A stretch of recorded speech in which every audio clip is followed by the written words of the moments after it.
Hey guys, a warm welcome on the Gravity Circles Biology channel. Dear students, in today's lecture we are going to discuss the vectors again.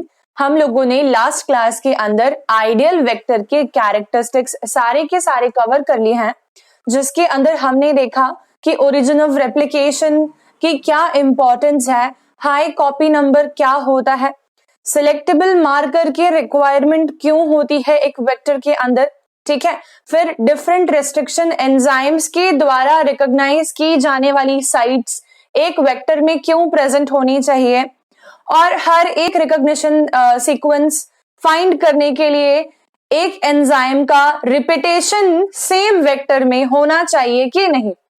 बहुत सारे important points हमने discuss किए हैं, जहां पर हम ये समझ पाए कि वेक्टर के लिए आइडियल कहलाना जो है वो कितना मतलब जरूरी है, और बायोटेक्नोलॉजी के अंदर आइडियल वेक्टर मिलना, ठीक है, ये हमारे लिए बायोटेक के एक्सपेरिमेंट कंडक्ट करवाने में कितना फायदेमंद साबित होगा।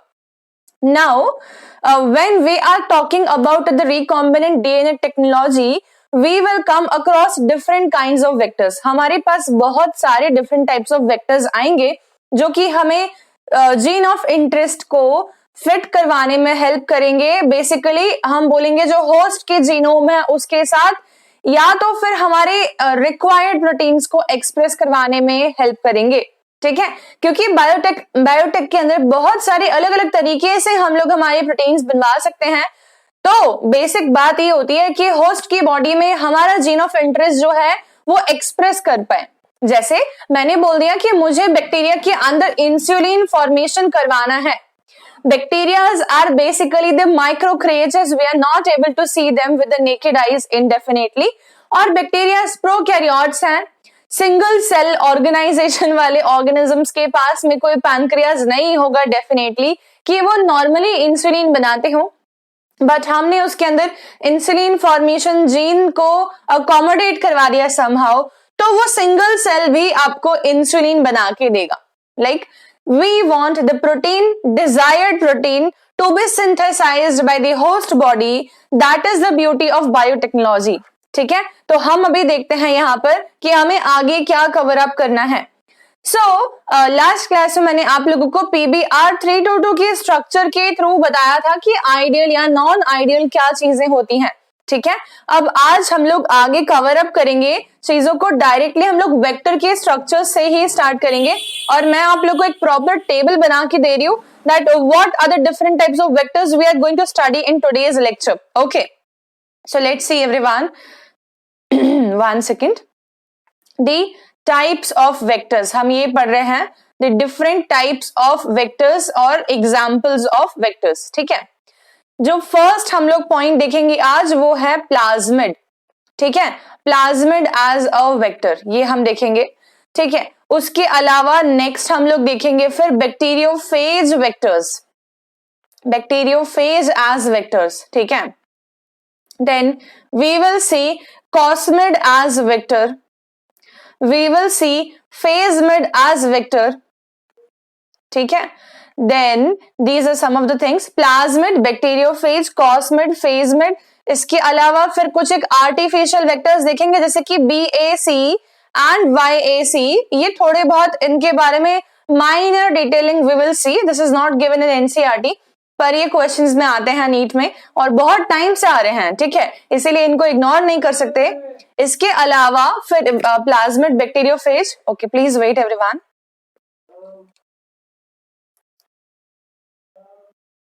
अभी ठीक है ना, because there was lot of background sound. Plasmid, bacteriophage, cosmid, phagemid, BAC, YAC, after which there is last thing left probably transposons, yes या ट्रांसपोजॉन्स, ठीक है। तो ये भी हम लोगों को एक कंप्लीट करना है, इतने हम वेक्टर्स पढ़ने वाले हैं, ठीक है। प्लाज्मिड के अंदर जो हम एग्जांपल्स पढ़ने वाले हैं पहले हम उसको डिस्कस कर रहे हैं, ठीक है। तो the next slide will be the plasmid vectors, ठीक है। अब प्लाज्मिड्स होते क्या हैं ये तो हम पहले ही जानते हैं कि plasmids are double stranded autonomously replicating, ठीक है, DNA, है ना, वो भी सर्कुलर, ठीक है, and they are present in bacteria and yeast, ठीक है। तो ये ईस्ट वाला बाद में बताया मैंने, लास्ट क्लास तक हम लोग बैक्टीरिया के अंदर ही प्लाज्मिड की बात कर रहे थे, लेकिन बच्चों ईस्ट के अंदर भी प्लाज्मिड्स होते हैं, ठीक है, और सारे बैक्टीरिया में प्लाज्मिड होगा ऐसा नहीं है।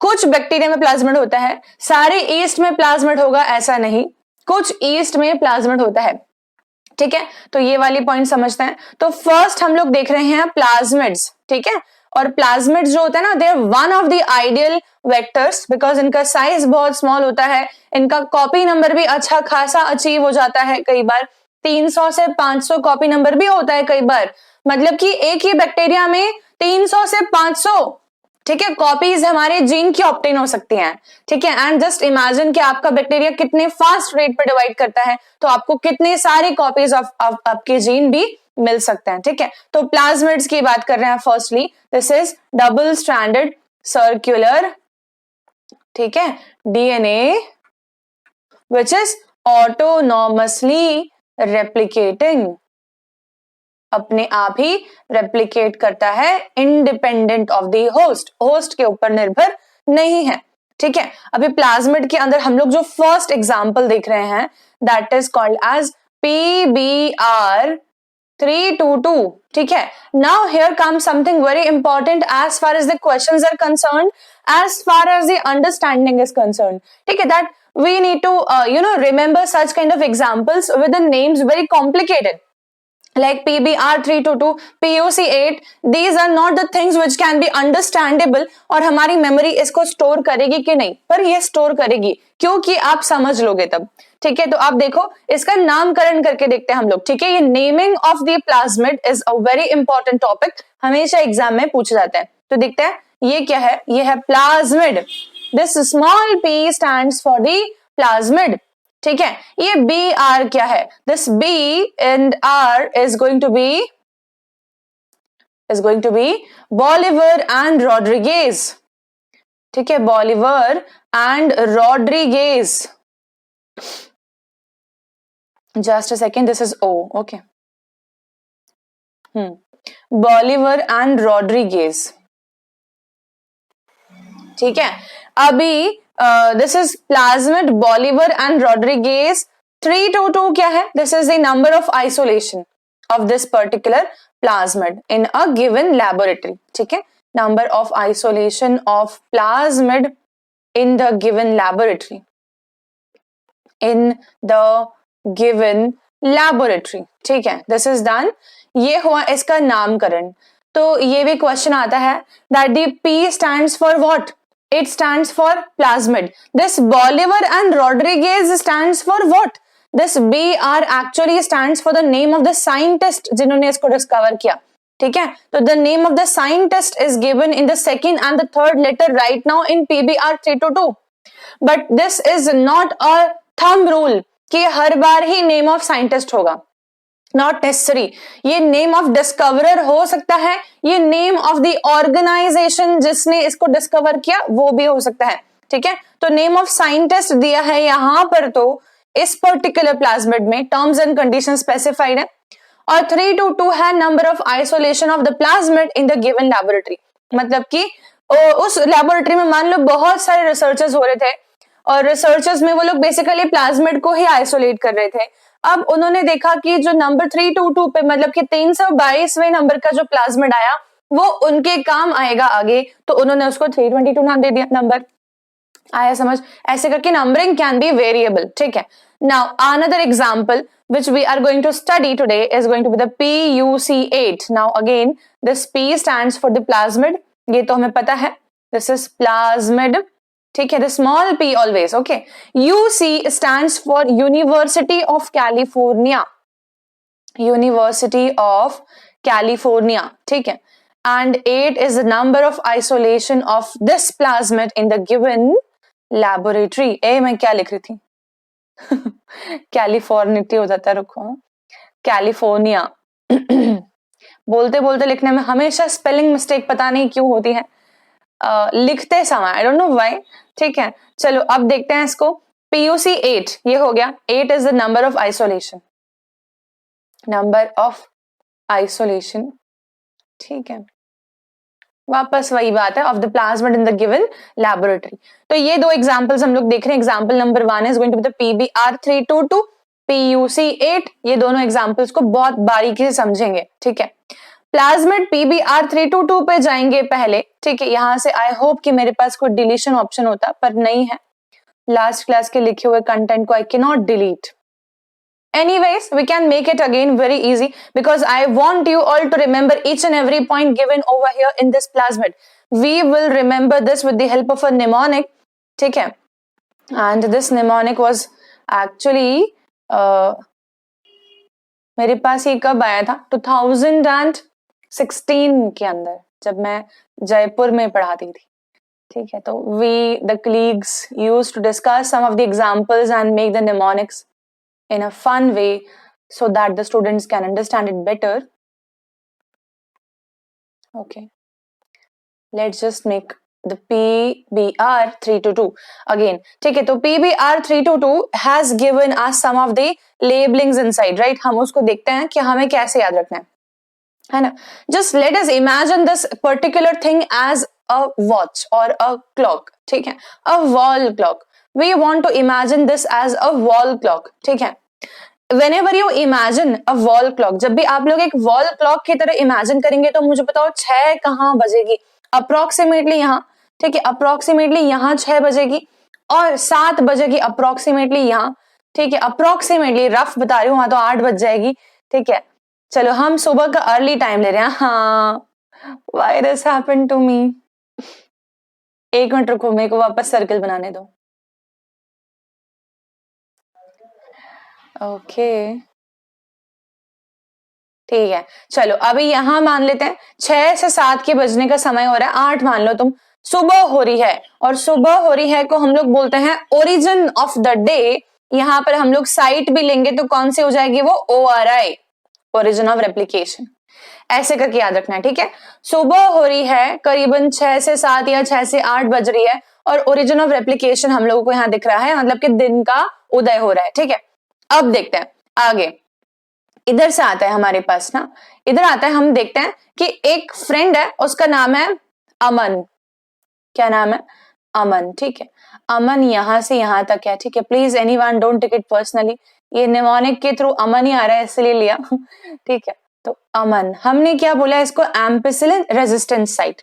इस अमन के 2 म्यूचुअल फ्रेंड्स हैं, एक का नाम है प्रशांत, एक का नाम है पवार, ठीक है। तो हम यहाँ ले लेते हैं अप्रोक्सीमेटली समवेयर हियर प्रशांत, ठीक है। क्या ले लिया हमने? प्रशांत, और एक का क्या नाम दिया हमने? पवार। किसके फ्रेंड्स हैं? अमन के फ्रेंड्स हैं, ठीक है। कलरफुल बनाने की कोशिश करनी सोच रही हूँ, एक मिनट रुको ना, ताकि तुम्हें रिकॉग्नाइज रहे। Colours are memories, sound is a memory, ठीक है। We'll someday discuss about dreams also. चलो अभी देखते हैं origin of replication.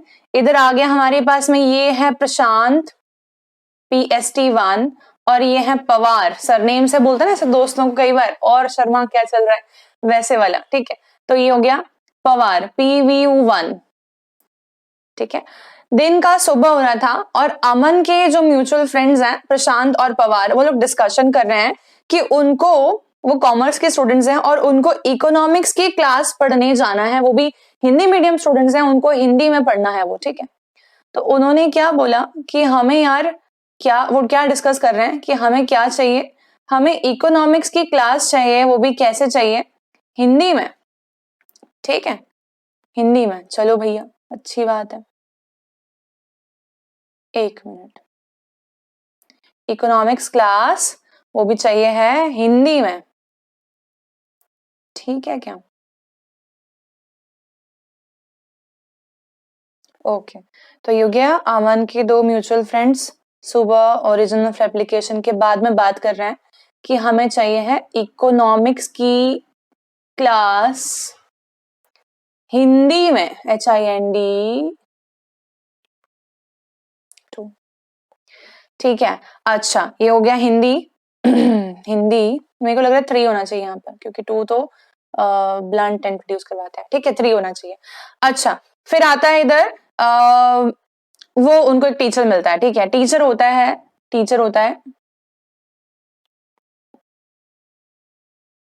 TETR, teacher, है ना, टीचर होता है, टीचर से पढ़ते हैं वो लोग जाके, टीचर का नाम पूछते हैं, टीचर आपका नाम क्या है, मतलब सर आपका नाम क्या है, सर अजीब सा नाम बताते हैं, सर बताते हैं कि मेरा नाम है बजरंगी सलमान, ठीक है, मेरा नाम क्या है, बजरंगी सलमान, ठीक है, तो BAMH1 है ना, बजरंगी, और सलमान SAL1, ठीक है क्या, ये नाम है टीचर का। फिर वो घर आ जाते हैं पढ़ के, फिर वो सो जाते हैं, फिर वो सो नहीं जाते हैं, हाँ, फिर वो डिस्कशन करते हैं कि उनको क्लास में कैसी फीलिंग आई, मजा आया कि नहीं पढ़ने में, ठीक है, तो प्रशांत बोलता है कि यार मैं तो बढ़िया जाऊंगा पढ़ने के लिए, ठीक है, मुझे तो बहुत मजा आया, आई लाइक द क्लास, मुझे हिंदी बहुत समझ में आई, अच्छे से इकोनॉमिक्स हिंदी में समझ में आई, ठीक है। पवार क्या बोलता है ना, मैं दोबारा नहीं जाऊंगा वहां पे कभी, ठीक है, मैं रोप लगा के मर जाऊंगा पर मैं दोबारा वहां पढ़ने नहीं जाऊंगा, रोप, ठीक है, रिप्रेसर ऑफ पॉलीमराइजेशन है ना, ये एक सेगमेंट होता है जीन में, रिप्रेशन करता है ये, ठीक है, और ये हो जाएगा यहां पर, प्रशांत बोला मैं दोबारा नहीं जाऊंगा, मतलब कि 2 आया समझ में, ये पूरा हमारा PBR322 है, ठीक है, this is the PBR322, I hope that you all will now remember each and everything alignment wise, ठीक है, कैसे याद रहेगा, सुबह के 6 से 7 बज रहे थे, ओरिजिन ऑफ रेप्लिकेशन, ठीक है, अमन के म्यूचुअल फ्रेंड्स जो हैं वो बात कर रहे हैं, अमन के म्यूचुअल फ्रेंड्स कौन कौन है, प्रशांत और पवार, क्या बात कर रहे हैं कि हमें चाहिए है इकोनॉमिक्स की क्लास हिंदी में, economics class Hindi, eco R1 CLA1 HIND3, फिर बोलते हैं उनको एक टीचर मिलता है उसका नाम है बजरंगी सलमान, ठीक है, और वो पढ़ के आ जाते हैं उससे, अच्छा टीचर क्यों बोल रहे हो, ये TETR है ना इसीलिए, फिर फाइनली क्या होता है, फिर उसके बाद में प्रशांत बोलता है कि मैं तो पढ़ने जाऊंगा, पर पवार बोलता है कि मैं दोबारा नहीं जाऊंगा, इनफैक्ट मैं रोप लगा के मरना प्रेफर करूंगा, this is a thing, a story to remember the PBR322, ठीक है, if you all want the names you all can just recognize them once, जो मैंने स्टोरी में बताया, और उसको तुम लोग चिपका लो इसके साथ साथ में, यहाँ लिख दो प्रशांत ऐसे करके, ठीक है, मैं लिख देती हूँ, चलो फटाफट से, पवार, ठीक है, इकोनॉमिक्स क्लास हिंदी, फिर बजरंगी सलमान, ठीक है, और दोबारा पवार, दोबारा, ठीक है, और ये है ओरिजिन, दिस इज डन, ठीक है, तो ये याद हो गया हमें। अब हम समझते हैं एक बहुत ही इंपॉर्टेंट पॉइंट कि हम जब बात करते हैं प्लाज्मिड सिलेक्टेबल मार्कर वाला होना चाहिए करके, राइट, एनसीईआरटी हमें एक पॉइंट देती है, वो बोलती है कि जो प्लाज्मिड आपके पास में PBR322 है, इसके पास में 2 ऐसे साइट्स हैं जो कि सिलेक्टेबल मार्कर की तरह इस्तेमाल हो सकते हैं, वो 2 साइट कौन कौन से हैं, पहला हमारे पास है एम्पिसिलिन रेजिस्टेंस साइट, और दूसरा हमारे पास में है टेट्रासाइक्लिन रेजिस्टेंस साइट, और ये दोनों हैं सिलेक्टेबल मार्कर्स, एक तो ये बात है, ठीक है, जब हम बात करें क्या ये एक आइडियल है, हमने इसको लास्ट क्लास में ही डिस्कस कर लिया था कि डेफिनेटली ये आइडियल है, ठीक है, अब हम कुछ और बात समझते हैं, अब मैं आप लोगों को इसी के अंदर थोड़ा सा आप लोगों को हौच पौच लग सकता है, लेकिन ध्यान दें हम लोग रेड कलर इस्तेमाल कर रहे हैं जीन ऑफ इंटरेस्ट के लिए, ठीक है, मैं कुछ समझा रही हूं, मैंने बोला मैंने ये ले लिया प्लाज्मिड और मैं इसके साथ में इंट्रोड्यूस करवाना चाहती हूं जीन ऑफ इंटरेस्ट, ताकि मेरे पास बन सके रिकॉम्बिनेंट DNA, बराबर, ठीक है, ठीक है, that is why I don't take the live classes, every time there is इधर भाव or there are the vegetable walas. Okay, let it be. Then हम कहाँ थे? I don't know why I just generally change the color while anyone comes. देखो इसको तो gene of interest RDN, ये हमारा जीन ऑफ इंटरेस्ट हो गया, मान लेते हैं इसको सेगमेंट ऐसा बनाऊंगी मैं, ठीक है ना? तुमको पता है ना जीन कैसा होता है, लेकिन हम इसको सिर्फ एक सिंबलाइज फॉर्म में बना रहे हैं, तो ये हम ऐसे बना देते हैं ब्लॉक, ठीक है? अब देखो मैंने क्या करना है, मैंने जीन ऑफ इंटरेस्ट को इंसर्ट करना है at a particular given site. तो मैं तुमको बता रही हूं कि जीन ऑफ इंटरेस्ट कहां इंसर्ट कर सकते हैं, बताओ। सिलेक्टेबल मार्कर वहां जहां हो उसी साइट पर आप जीन ऑफ इंटरेस्ट को इंसर्ट कर सकते हैं। तो मैं जीन ऑफ इंटरेस्ट को कौन से एंजाइम को इस्तेमाल करके इंसर्ट कर सकती हूं? तब मेरे पास यहां कितने रिकॉग्निशन एंजाइम्स के ढूंढने वाले साइट्स हैं, कितने रेस्ट्रिक्शन एंजाइम्स के ढूंढने वाले साइट्स हैं, ठीक है? तो मैं बोल रही हूं मेरे पास में PST1 का भी रिकॉग्निशन साइट है, PVU1 का भी रिकॉग्निशन साइट है, EcoR1 का भी है, एंजाइम CLA1 का भी है, HIND3 है, BAMH1 है, SAL1 है, PVU2 है। मेरे पास 1 2 3 4 5 6 7 8 रिकॉग्निशन साइट्स यहां पर पॉसिबल हैं। मतलब कि इन 8 में से मैं कोई सा भी एंजाइम उठाऊं अगर, तो ये मॉलिक्यूल को कट तो कर देंगे। पर हमको कट क्रिएट कहां करवाना है? हमें कट सिर्फ वहीं क्रिएट करवाना है जो एंजाइम्स के रिकॉग्निशन साइट हमारे कहां पर फॉल कर रहे हो, सिलेक्टेबल मार्कर एरिया में या रेंज में। सिलेक्टेबल मार्कर एरिया या रेंज किधर है? एम्पेसिलिन रेजिस्टेंस है। एम्पेसिलिन रेजिस्टेंस में कितने एंजाइम्स फॉल करते हैं? तो हम देखेंगे एक तो हमारा PST1 बैठ रहा है वहां पर और एक हमारा PVU1 बैठ रहा है। मतलब कि मैं इन दोनों में से कोई भी एक लेके जीन ऑफ इंटरेस्ट को फिट करवा सकती हूं, तो मुझे पता पड़ जाएगा कि मेरा रिकॉम्बिनेंट DNA बना है कि नहीं, ठीक है? तो मेरा होस्ट ट्रांसफॉर्म हुआ है कि नहीं, ये मालूम पड़ पाएगा। दूसरी बात, मैं क्या ये EcoR1 CLA1 HIND3 को ले सकती हूं? I will say a straightforward no, because ये कोई भी सिलेक्टेबल मार्कर के रेंज में नहीं बैठ रहे। मैं EcoR1 से कट जरूर क्रिएट करा सकती हूँ, हो सकता है कि मेरा जीन ऑफ इंटरेस्ट बाइंड भी कर जाए, हो सकता है कि RDNA बन भी जाए, पर मुझे पता ही नहीं पड़ेगा कि बन गया क्या, ठीक है? तो व्हेन वी एक्चुअली नो कि हमें आउटकम पता ही नहीं चलेगा, तो क्या उस एक्सपेरिमेंट को करना उचित है? ऑफ कोर्स नॉट, ये बेवकूफी होगी, ये एक वेस्ट ऑफ टाइम होगा, इसीलिए हम लोग EcoR1 को इस्तेमाल नहीं करेंगे। CLA1 no, HIND3 no. Then what we will use?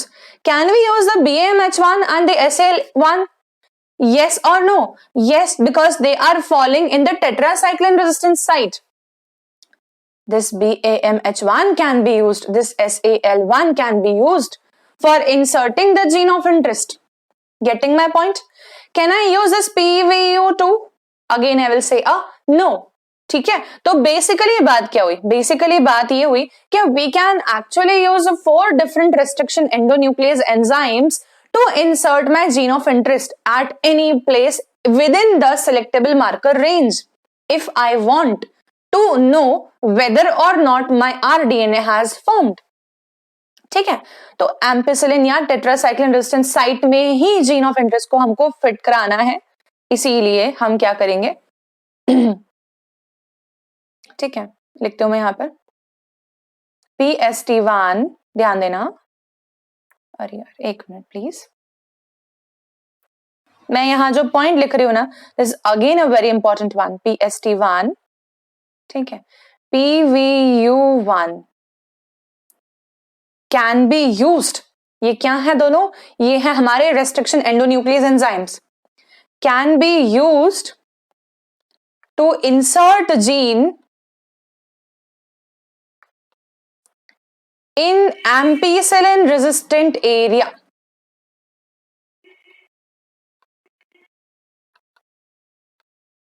या in ampicillin resistance, या ऐड कर देते हैं इसको अपन, at ampicillin resistance site।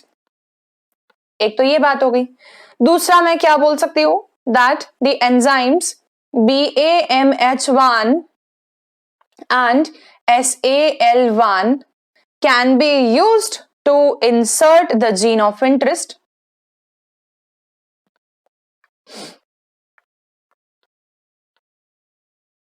the gene of interest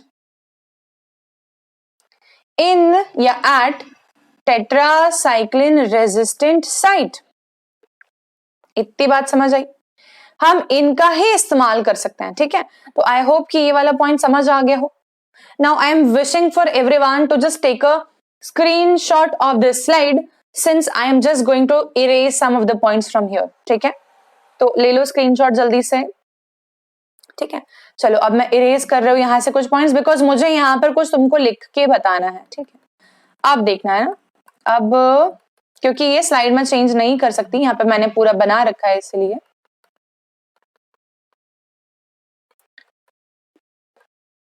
now what if NCERT ने हमको दिया using BAMH1 and insertional inactivation के लिए हम अलग अलग देखेंगे, क्यों कि क्वेश्चन अलग अलग पे आते हैं हर बार, और ये नीट एग्जामिनेशन में फेवरेट क्वेश्चन होता है एग्जामिनर्स का, ठीक है। तो हम इसमें पूरी प्रोबेबिलिटी देखेंगे कि हमारे पास इसमें से क्या 4 कैटेगरी ऑफ क्वेश्चंस फ्रेम हो सकते हैं और उनको हम कैसे बिल्कुल भी गलत ना करें, हमें पूरा सही करना है उसको, वहां अंडरस्टैंडिंग प्रॉब्लम नहीं आनी चाहिए कॉन्सेप्ट में, okay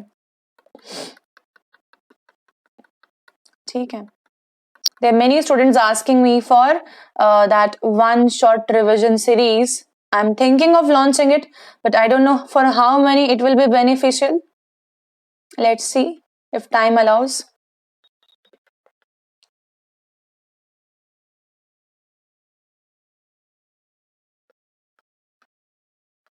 Okay, done. This is all, ठीक है। अब हम देखते हैं, मैंने तुम लोग को कहा था कि मैं जीन ऑफ इंटरेस्ट को फिट करके बताऊंगी। अब मान लो कि मैंने जीन ऑफ इंटरेस्ट जो है ना वो तुम्हारा एनसीईआरटी के टेक्स्ट के अकॉर्डिंग जाते हैं, पहले मैंने BAMH1 साइट में अपना जीन ऑफ इंटरेस्ट फिट कर दिया, मतलब कि मैंने BAMH1 का इस्तेमाल किया, ठीक है, और मैंने इस प्लाज्मिड को कट किया।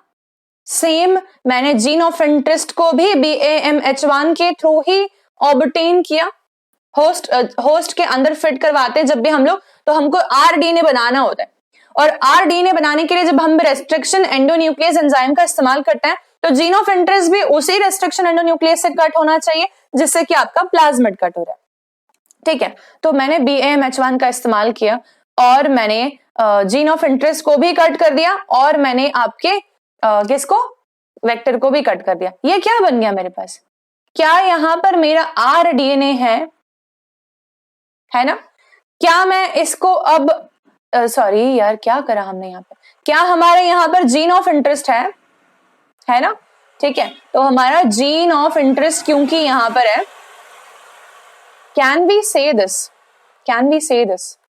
that the plasmid plus the gene of interest has now became RDNA, ठीक है।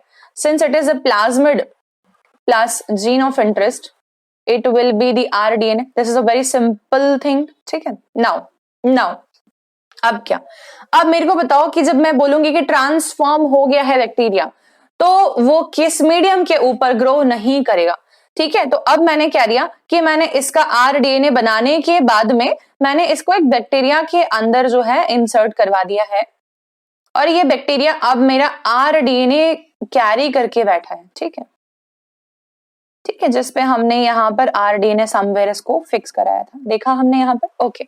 नाउ ये मैंने बोल दिया this is a transformant host, एक तो ये क्लास हो सकती है। एक और पॉसिबिलिटी बताओ, मैंने बोला कि यार ये जो है ना इसके अंदर बैक्टीरिया में हमने इंसर्ट तो कराया पर है ना इसके पास में नॉर्मल प्लाज्मिड ही चला गया क्योंकि ये मॉडिफाई हुआ ही नहीं था, इसके अंदर जीन ऑफ इंटरेस्ट आया ही नहीं था, तो ये अभी तो नॉन ट्रांसफॉर्मेंट है, ठीक है। तीसरा केस क्या हो सकता है कि बैक्टीरिया के अंदर प्लाज्मिड गया ही नहीं, ठीक है, तो ये भी नॉन ट्रांसफॉर्मेंट है। एक ही ट्रांसफॉर्मेंट केस है मेरे पास, वो है फर्स्ट वाला, ठीक है, और बाकी दो मेरे पास कैसे केसेस हैं, नॉन ट्रांसफॉर्मेंट है, ठीक है, क्योंकि उनके अंदर या तो मेरा प्लाज्मिड ऐसा पहुंच गया जिसके पास जीन ऑफ इंटरेस्ट नहीं था, या तो प्लाज्मिड पहुंचा ही नहीं, तो ये दोनों हो गए हमारे पास नॉन ट्रांसफॉर्मेंट, ठीक है, this one and this one, okay. Now अब मैंने क्या किया, मैंने ये वाला बैक्टीरिया लिया, ठीक है, और मैंने इस बैक्टीरिया को ग्रो करवाया एम्पिसिलिन मीडियम कंटेनिंग कल्चर के ऊपर। कल्चर क्या होता है, ठीक है, तो हम क्या करते हैं, हम लोग है ना न्यूट्रिएंट्स ले लेते हैं सारे, ठीक है। मैं तुमको बता रही हूँ कि कल्चर का मतलब क्या होता है। तुम लोग जिंदा रहते हो तो खाना खाते होगे, पानी भी पीते होगे, ठीक है, सॉल्ट भी लेते हो क्या, मिनरल्स भी खाते हो, विटामिन्स भी जरूरी हैं, सब चाहिए। ये सब क्या है तुम्हारा, ये तुम्हारा कल्चर है। इसके कारण से कल्चर वो कल्चर नहीं है ये कि कल्चर वाला कल्चर, ठीक है। ये कल्चर कौन सा है, ये कल्चर तुम्हारा न्यूट्रिएंट है। हम यहाँ पर बैक्टीरिया के लिए जब भी कल्चर शब्द का इस्तेमाल करते हैं, कल्चर मीडियम, ये उनके न्यूट्रिएंट की बात करते हैं, ठीक है। कल्चर बैक्टीरिया का कल्चर ग्रो होगा, ठीक है, और किस पे होगा, कल्चर मीडियम पे होगा। मीडियम क्या है, न्यूट्रिएंट, ठीक है। तो क्या हो जाएगा, न्यूट्रिएंट्स, ठीक है, इसमें कोई भी प्रोटीन सोर्स वगैरह ले लेंगे हम लोग, ठीक है, आयंस, सॉल्ट वगैरह, ठीक है, मतलब कि सॉल्ट वगैरह, ठीक है, प्लस वाटर, ठीक है, प्लस अ जेलीफाइंग एजेंट, जिसके हम बैक्टीरिया ग्रो करना चाहते हैं ना। हम बैक्टीरिया को पानी जैसे स्लरी में ग्रो नहीं करना पसंद करते, करते तो हैं, लेकिन हम अभी जब बायोटेक के एक्सपेरिमेंट्स में मेन काम करते हैं तो हम लोग अगार मीडियम के प्लेट्स पे ग्रो करते हैं। तो हम एक जेलीफाइंग एजेंट मिला देंगे इसके साथ, तो हम बोलेंगे कि वो पुडिंग टाइप खा रहा है, जेली टाइप खा रहा है, ठीक है। तो जेलीफाइंग एजेंट अगार मीडियम पे ग्रो कर दिया ताकि कॉलोनी बन पाए और हमें दिख पाए। ये सारी चीजों को मिला के हम बोल रहे हैं कल्चर मीडियम। इसमें और भी चीजें होंगी, ठीक है, please try to ignore that, क्योंकि अभी फिलहाल मैं आप लोगों को बेसिक मतलब बताने की कोशिश कर रही हूँ, बहुत स्पेसिफिसिटी पे नहीं जा रही हूँ, ठीक है। तो एक कल्चर मीडियम हो गया। इस कल्चर मीडियम में मान लो कि मैंने अगर एक एंटीबायोटिक ऐड कर दिया, क्या मैं कर सकती हूँ कि नहीं, मैं कर सकती हूँ, बिल्कुल। मैंने पॉसिबली टेट्रासाइक्लिन ऐड कर दिया अगर, तो क्या मैं ऐसे मीडियम को बोलूंगी टेट्रासाइक्लिन कंटेनिंग कल्चर मीडियम, बोल सकते हैं, ठीक है। अगर मैंने कह दिया कि मैंने इसी मीडियम के अंदर जो है एंटीबायोटिक ऐड कर दिया होता टेट्रासाइक्लिन की जगह, तो क्या मैं इसको एम्पिसिलिन कंटेनिंग कल्चर मीडियम बोल देती। बेसिकली हम इसके अंदर किसी भी समय एंटीबायोटिक मिला सकते हैं और हम इसको पर्टिकुलर एंटीबायोटिक के रिस्पेक्ट में कल्चर मीडियम बोल देंगे, दैट कैन बी डन अगर एंटीबायोटिक मिला दिया है तो, अदरवाइज वो नॉर्मल कल्चर मीडियम होता है। सिंपल बात है, बहुत सिंपल है, ठीक है।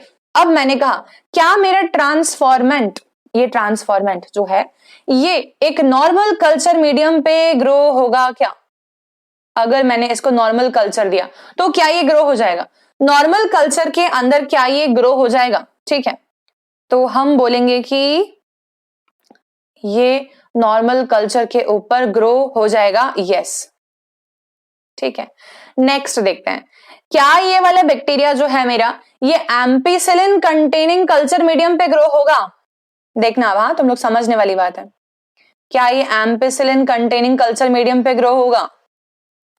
तब क्योंकि इस बैक्टीरिया का एम्पिसिलिन रेजिस्टेंस जीन के साथ हमने कोई छेड़खानी नहीं किया था, ये बैक्टीरिया एम्पिसिलिन के लिए रेजिस्टेंट है, मतलब कि इस बैक्टीरिया के ऊपर एम्पिसिलिन का कोई असर नहीं होता, मतलब कि एम्पिसिलिन होने के बावजूद भी ना के बराबर है, तो एम्पिसिलिन इसका कुछ नहीं उखाड़ सकता और ये बैक्टीरिया उस पे ग्रो हो सकता है, तो हम बोलेंगे यस। अब तीसरी बात, क्या यही ट्रांसफॉर्मेंट बैक्टीरिया एक टेट्रासाइक्लिन मीडियम के ऊपर ग्रो होगा क्या। अब बताओ, इसके tetracycline medium tetracycline resistance gene के साथ तो हमने छेड़खान की है ना, हमने हमारा जीन ऑफ इंटरेस्ट वहां फिट कर दिया, ठीक है। तो जब हमने हमारा जीन ऑफ इंटरेस्ट वहां फिट कर दिया तो टेट्रासाइक्लिन रेजिस्टेंस जीन की इंटीग्रिटी तो लॉस्ट हो गई, वो तो खत्म हो गई। इसका मतलब कि अब ये बैक्टीरिया टेट्रासाइक्लिन के ऊपर ग्रो नहीं कर पाएगा, पहले ये कर पा रहा था नॉर्मल प्लाज्मिड के साथ। अब आ जाएगा इसका आंसर नो, और यही पॉइंट पे क्वेश्चन आता है, ठीक है क्या। अच्छा, यही अपन सेम केस नॉन ट्रांसफॉर्मेंट्स के साथ में भी देख लेते हैं, क्या ये वाला ठीक है नॉर्मल कल्चर मीडियम पे ग्रो करेगा क्या, नॉर्मल कल्चर, तो हम बोल देते हैं यस, ठीक है, यस, ओके।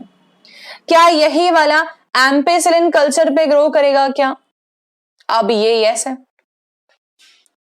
इसके किसी भी जीन के साथ छेड़छाड़ नहीं हुई है, क्या ये टेट्रासाइक्लिन पे भी ग्रो कर सकता है, अब इसमें आ जाएगा यस, मतलब कि non transformant bacterias can grow on the normal medium ampicillin containing medium since they have ampicillin resistance gene normal, they can grow on tetracycline medium since they have tetracycline resistance gene as normal, it is unaffected, ठीक है, तो अब बात समझ में आई आप लोगों को। जीन को इंसर्ट कराने के लिए इनएक्टिवेशन ऑफ अ जीन हो जाता है। किसका? ये टेट्रासाइक्लिन रेजिस्टेंस जीन का इनएक्टिवेशन हो जाएगा। ठीक है, तो अब समझ में आना चाहिए आप लोगों को। इंसर्शनल इनएक्टिवेशन बोलते हैं हम इसको। क्या बोलते हैं? इंसर्शनल इनएक्टिवेशन, जहां पर हमारे जीन ऑफ इंटरेस्ट के इंसर्ट करने के कारण से टेट्रासाइक्लिन रेजिस्टेंस जीन इनएक्टिव हो गया, क्योंकि हमने BAMH1 का इस्तेमाल किया था। अगर मैंने इस्तेमाल किया होता PVU1 का, तो मेरा एम्पिसिलिन रेजिस्टेंस जीन इनएक्टिव हो जाता, टेट्रासाइक्लिन रेजिस्टेंस जीन नॉर्मल रहता। क्या ये बात समझ आ रही है? ठीक है, इस वाली का केस देखो तो क्या बोलोगे? कोई अगर बहुत स्मार्ट कोई बच्चा होगा तो वो मुझे इसका आंसर लिख के देगा। ठीक है, बहुत स्मार्टली एनालाइज करेगा, कोई कमेंट में इसका मुझे आंसर चाहिए है कि जिसके अंदर प्लाज्मिड ही नहीं गया उसका नॉर्मल कल्चर मीडियम के ऊपर ग्रो होना पॉसिबल है क्या? पहला क्वेश्चन। ठीक है, उसका एम्पिसिलिन के ऊपर ग्रो होना पॉसिबल है क्या? और उसका टेट्रासाइक्लिन के ऊपर ग्रो होना पॉसिबल है क्या? ये 3 पॉइंट्स का मुझे आंसर चाहिए है आप लोगों से। ठीक है, this is done, this is your assignment. Okay, so insertional inactivation we are done with. Done. ठीक है, अब देखते हैं आगे। यहां से पढ़ेंगे एनसीईआरटी टेक्स्ट। बहुत इंपॉर्टेंट पॉइंट है ना, एनसीईआरटी टेक्स्ट पढ़ना बहुत इंपॉर्टेंट है, क्योंकि बहुत घुमा के लिखते हैं, सिर्फ इतनी सी बात है। ठीक है, देखो, प्रेजेंस ऑफ, ये तो हमने पढ़ लिया था यहां तक। यहां देखेंगे द लाइगेशन ऑफ, देखना है ना, लाइगेशन ऑफ एलियन डीएनए मतलब कि जीन ऑफ इंटरेस्ट, ठीक है, is carried out at a restriction site present in one of the 2 antibiotic resistance gene. Simple बात है, एक में है ना हम एंटर करवाएंगे। For example, you can ligate a foreign DNA at BAMH1 site of the tetracycline resistance gene, ठीक है, in the vector PBR322। Now सुनना ध्यान से पॉइंट्स इनके। द रिकॉम्बिनेंट प्लाज्मिड्स, जो रिकॉम्बिनेंट हो चुके हैं मतलब जिनके अंदर जीन ऑफ इंटरेस्ट इंसर्ट हो चुका है, will lose a tetracycline resistance due to insertion of a foreign DNA, ठीक है, but can still be selected out from non recombinant ones by plating the transformants on the tetracycline containing medium. ये क्या बात है? ये होता है आपका लेडरबर्ग एक्सपेरिमेंट, जिसको मैं अभी आप लोगों को करवा के बताऊंगी। ठीक है, तो आज की क्लास सिर्फ इसी में चली जाएगी, हालांकि ये बहुत इंपॉर्टेंट टॉपिक्स हैं तो इसको डिटेल में करवा रही हूं। लेडरबर्ग एक्सपेरिमेंट, ठीक है, ये देखना है हमको भी, है ना। अब देखते हैं, the transformants growing on the ampicillin containing medium are then transferred on a medium on, ये पूरी बात जो लिखी है ना इन्होंने, ये लेडरबर्ग के एक्सपेरिमेंट की लिखी है। ठीक है, हम लोग इसको घुमा के नहीं पढ़ते हैं, हम इसको करके ही देख लेते हैं डायरेक्टली। ठीक है, समझना अब इसको पूरा, फिर तुम रीड करोगे तो समझ आ जाएगा रिजॉल्व, पर हमको यहां देखना है सिर्फ। ठीक है, क्या हम इसको बोलते क्या है जो हम कर रहे हैं? हम बोलते हैं इसको इंसर्शनल इनएक्टिवेशन। ठीक है, अब एक पॉइंट और समझोगे, लेडरबर्ग एंड लेडरबर्ग्स एक्सपेरिमेंट बहुत सिंपल है और बहुत इंपॉर्टेंट है, इसीलिए बहुत ध्यान से पढ़ो। ठीक है, देखो, लेडरबर्ग एंड लेडरबर्ग एक्सपेरिमेंट, जिसको नॉर्मल लोग आम भाषा में रेप्लिका प्लेटिंग एक्सपेरिमेंट से जानते हैं। रेप्लिका प्लेटिंग एक्सपेरिमेंट, ठीक है, चलो अब हम देखते हैं, बहुत सिंपल सी बात समझेंगे। मेरे पास में एक पेट्री डिश है, ठीक है, please don't go much on the diagrams, ठीक है, कि कैसा बना है, but go on the depth of the diagram कि समझाना क्या चाह रहा है। ठीक है, देखना ध्यान से। मेरे पास में मान लो कि एक प्लेट प्रेजेंट है ना, और इस प्लेट को मैं बोलती हूं, एक मिनट, है ना, पेट्री डिश। हम कोशिश करें इसको थोड़ा सा बेटर बनाने की, ताकि तुम्हारे लिए क्लियर हो चीजें। तो मैं इसमें पार्टीशन बना देती हूँ एक, पहले बीच में, यहां से यहां तक तो नहीं दिखना है, इधर मैं आ रही हूँ प्रोबेबली। ठीक है, अच्छा हाँ, इधर से इधर बनाना है। ठीक है, अब देखते हैं, चलो। हाँ, मैं ये बोल रही थी कि हमारे पास में एक कल्चर मीडियम है, ठीक है, एक पेट्री प्लेट के अंदर रखा हुआ है, ये पेट्री डिश है, पेट्री प्लेट। ठीक है, इस पेट्री प्लेट के अंदर मैंने वेल्स बनाए। क्या बनाया मैंने? वेल्स। अगार मीडियम के अंदर हमने वेल्स बना दी, मान लो कि 4 वेल्स है। वेल्स समझते हो ना, हमने वेल्स क्रिएट कर दिए हैं, ठीक है। ग्लास रॉड जो होती है ना उसके पीछे के साइड से जनरली वेल्स क्रिएट करते हैं। इसमें 4 वेल्स है मेरे पास में। वेल्स की लेबलिंग है ABCD, ठीक है। मैंने चारों वेल्स के अंदर मैंने जो है अपने एक्सपेरिमेंट के अंदर बनाए हुए rDNA इंसर्ट किए हुए बैक्टीरियाज को रखने की कोशिश की। मुझे पता नहीं है अभी भी कि उनके अंदर rDNA इंसर्ट हुआ है कि नहीं, ठीक है। तो देख लो, जैसे कि मैंने कह दिया ये एक बैक्टीरिया है और इस बैक्टीरिया के अंदर मैंने कह दिया rDNA आ गया है, सपोज मान लेते हैं, ठीक है। अगर आ गया है तो इसको क्या बोल देंगे हम लोग, ट्रांसफॉर्मेंट। और अगर नहीं आया तो नॉन ट्रांसफॉर्मेंट, जो कि मैंने पिछले स्लाइड में बताया, बिल्कुल सेम वही बात है, ठीक है। तो अब हमें लेकिन पता नहीं है, we are not aware about, हमको दिख थोड़े ना रहा है बैक्टीरिया कि उसमें क्या गया है कि नहीं, ओके। सो इस अकॉर्डिंग में इसको मैंने नंबर दे दिया A B, ठीक है, C एंड D। ये मेरे पास एक प्लेट है। इस प्लेट के अंदर मैंने हर एक वेल के अंदर बहुत प्रॉपरली बैक्टीरियल सॉल्यूशन को डाइल्यूट किया और मैंने एक सिंगल बैक्टीरिया इसके अंदर पुट किया, ठीक है। जो हमारा एक्सपेरिमेंट चल रहा था जहां पे हमने rDNA को बैक्टीरियाज में इंसर्ट करवाने की ट्राई की है, उस पर्टिकुलर पॉइंट से हम 4 बैक्टीरिया उठा के लाए हैं। एक एक एक एक, चारों में एक एक भरा है, ठीक है। एक एक ही क्यों लिया है, क्योंकि हम उस इंडिविजुअल बैक्टीरिया के फर्दर प्रोजेनीज को चेक करना चाहते हैं। इसके फर्दर प्रोजेनी, इसके फर्दर प्रोजेनी, समझ गए ना। हम अगर 2 ले लेते एक साथ तो मिक्सचर बन जाता है, हमको पता नहीं है कि कौन सा है इसमें। ऐसे करके हमने एक बैक्टीरिया एक में लिया है। ऐसे करके मैंने क्या बनाई, मैंने बनाई मास्टर प्लेट, ठीक है। मास्टर प्लेट बोलूंगी मैं इसको। इसमें मैं क्या बोल रहा हूं, 1 बैक्टीरिया फ्रॉम एक्सपेरिमेंट, ठीक है, इन ईच वेल।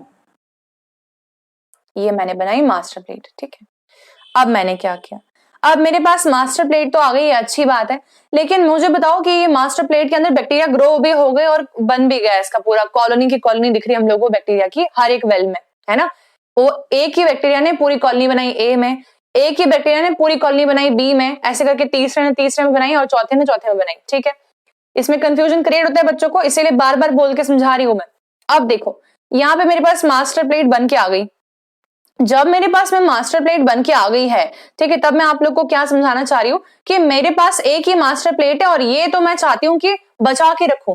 मेरे को एक्सपेरिमेंट में हो सकता है बहुत सारे बैक्टीरिया बार बार इस्तेमाल करने पड़ रहे हो इसी जैसे, तो हम क्या करेंगे, हम रेप्लिकेट कर लेंगे इसको। कैसे रेप्लिकेट कर सकते हैं, तो अब देखो मैंने क्या किया, मैंने एक वुडन प्लैंक लिया, ये लकड़ी का मैंने एक प्लैंक लिया, ठीक है ना। लकड़ी का बना हुआ स्ट्रक्चर है, ऐसे डंडा है इसके और नीचे लकड़ी का बना हुआ स्ट्रक्चर है। इसके ऊपर मैंने वेलवेट का क्लॉथ चिपका दिया। वेलवेट का क्लॉथ चिपका दिया मैंने। एक वेलवेट का क्लॉथ जैसा होता है तो धागे धागे होते हैं उसके ऊपर, ठीक है।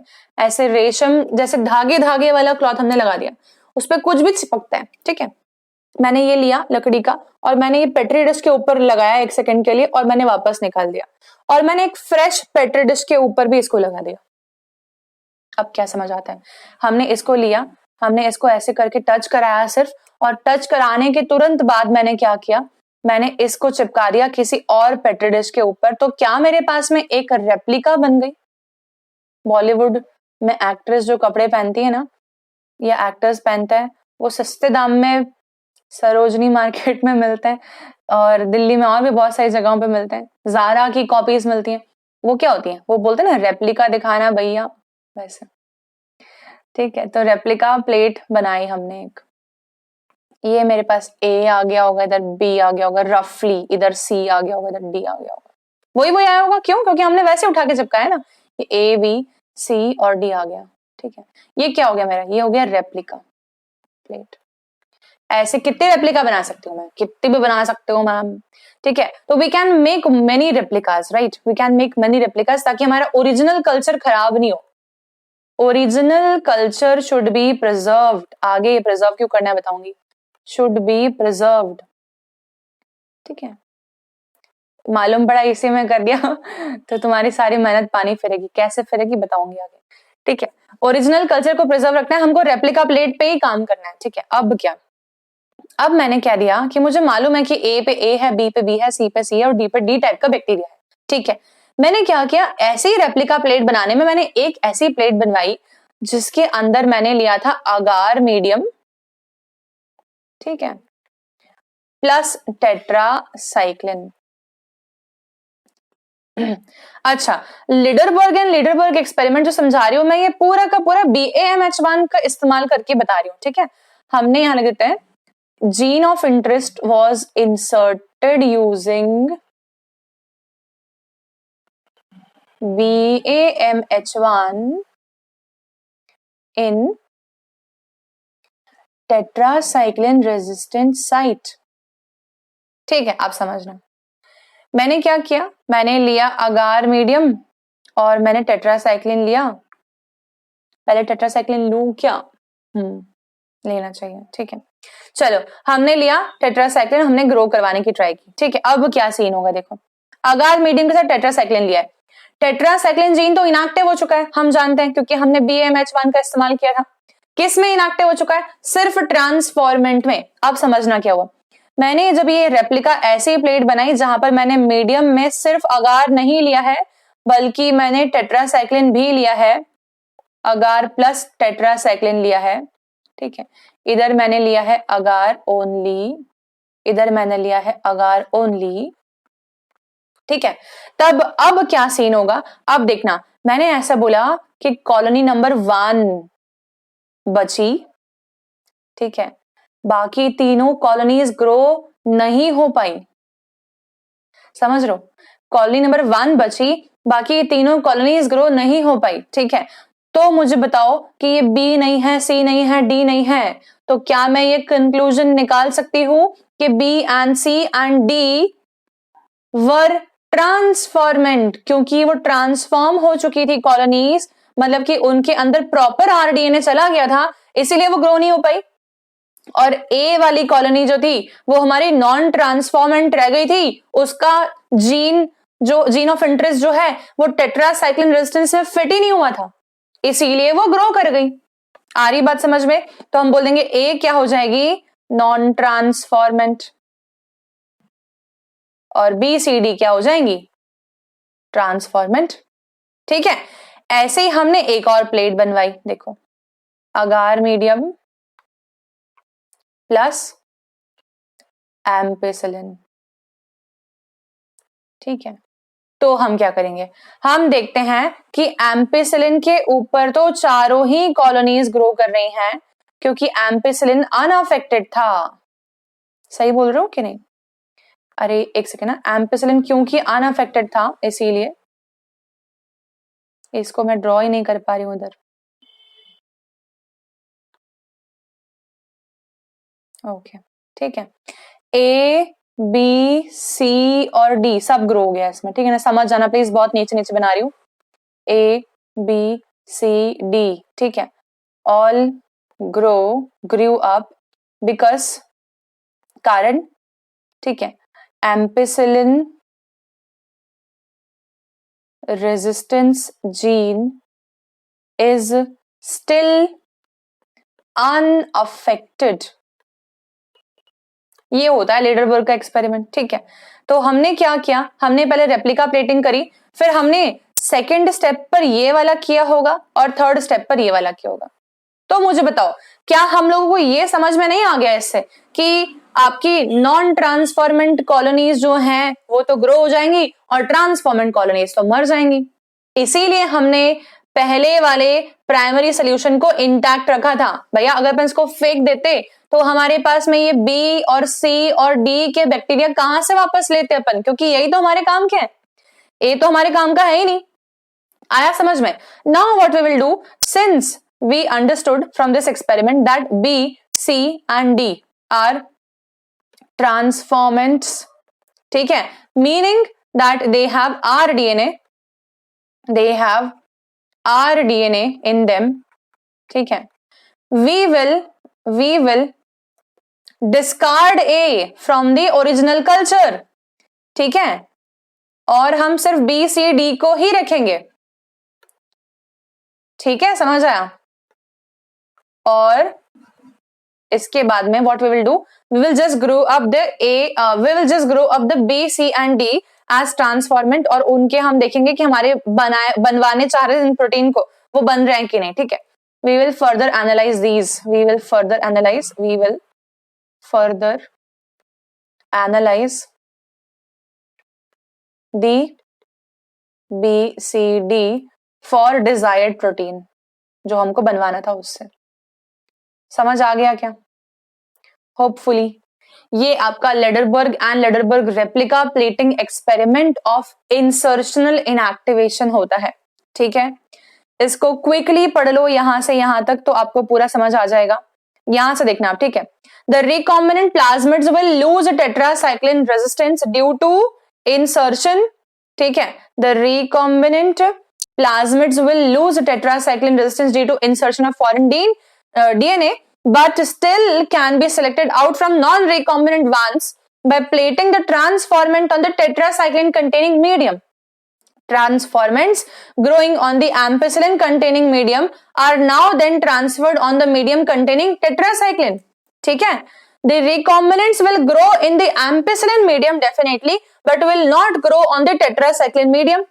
But the non-recombinant will grow on both antibiotic. उनका कोई फर्क नहीं पड़ रहा है, क्योंकि in this case one antibiotic resistance gene can help in selecting the transformant, ठीक है, whereas the other antibiotic resistance gene gets inactivated due to insertion of the alien DNA and helps in the selection of the recombinants. समझ आ गया ना? मतलब कि ampicillin resistance gene तो intact था क्योंकि BMH1 के कारण से, इसीलिए ट्रांसफॉर्मेंट भी ग्रो होंगे इस पे और नॉन ट्रांसफॉर्मेंट भी ग्रो होंगे इस पे, ठीक है। लेकिन टेट्रासाइक्लिन रेजिस्टेंस जीन जो है वो हो गया है इनएक्टिवेटेड, इंटैक्ट नहीं है वो, इनएक्टिवेटेड, इसीलिए ट्रांसफॉर्मेंट तो उस पे ग्रो नहीं होंगे और नॉन ट्रांसफॉर्मेंट उस पे ग्रो होंगे। इस हिसाब से हम दोनों जीन्स की मदद लेकर काम कर रहे हैं। ये दोनों एम्पिसिलिन और टेट्रासाइक्लिन रेजिस्टेंस पे काम करना पड़ता है, इसलिए प्रोसीजर थोड़ा सा हैक्टिक हो जाता है। ये एकमात्र ड्रॉबैक है इस प्लाज्मिड PBr322 का, अदरवाइज कोई भी इसका है ही नहीं ड्रॉबैक, ठीक है। अगले क्लास में हम लोग PUC8 वेक्टर और उसका इंसर्शनल इनएक्टिवेशन देखेंगे। साथ ही में हम लोग जो कुछ एक 4-5 और मैंने आप लोगों को नाम लिखवाए थे अर्लीस्ट क्लास स्टार्टिंग होते से, वो वाले भी हम लोग वेक्टर्स डिस्कस करेंगे। वेक्टर्स एक बड़ा टॉपिक है, एक सिंगल लेक्चर में खत्म कर दें ऐसे टीचर इसमें काउंट नहीं होती हूं मैं, ठीक है। और सिर्फ मस्तीबाजी करके चली जाऊं, ये भी मेरा आइडियल कैरेक्टर नहीं है। और ऐसा नहीं है कि मैं बिल्कुल भी मस्ती नहीं करती हूँ, लेकिन since is not a live class तो इसलिए तुम लोग को लगता होगा कि बहुत बोरिंग जा रहा है लेक्चर, पर मेरे को ट्रस्ट करो कि यही सब काम आएगा, ठीक है। सिर्फ पढ़ाई ही काम आएगी और तुम फन के लिए जो है और फनी वीडियोस देख लिया करो, ठीक है, वाइन्स देख लिया करो, मजे कर लिया करो, पर पढ़ाई के समय कोशिश करो कि पढ़ाई में ही ध्यान दें। चलो bye everyone, will meet in the very next class now.